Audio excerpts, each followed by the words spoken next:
Simple sentences সাধারণ বাক্য structure বা গঠন অনুযায়ী সিম্পল সেন্টেন্স দুভাগে ভাগ করা যায়। একটা হচ্ছে সিম্পল স্টেটমেন্ট আর সাধারণ অবস্থা, যেখানে কোনো অ্যাকশান ভার্ব থাকে না এবং হেল্পিং ভার্বটা মেন ভার্ব হিসাবে কাজ করে। যেমন আই অ্যাম এ স্টুডেন্ট, আমি একজন ছাত্র, এটা আমার একটা অবস্থা বোঝাচ্ছে। আমি কী তাই বোঝাচ্ছে। তরুণ ইজ এ নটি বয়, তরুণ একটা দুষ্টু ছেলে, এটা তার একটা অবস্থা বা অবস্থা বোঝাচ্ছে।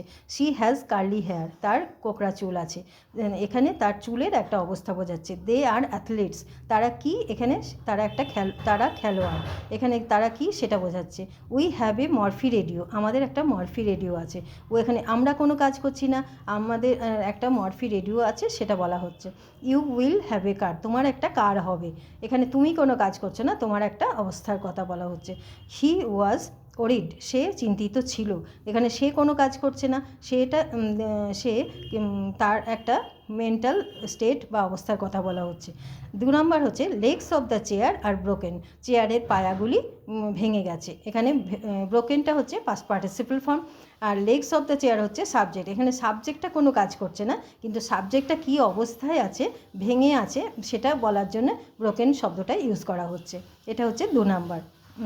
দ্য ওয়াল ইজ পেন্টেড, দেওয়ালটি রং করা হয়েছে। দ্য ওয়াল, এখানে ওয়ালটা হচ্ছে সাবজেক্ট এবং দেওয়ালটা কী অবস্থায় আছে সেটা বোঝানোর জন্য V3 অর্থাৎ পাস্ট পার্টিসিপল ফর্ম পেন্টেড শব্দটা ইউজ করা হয়েছে।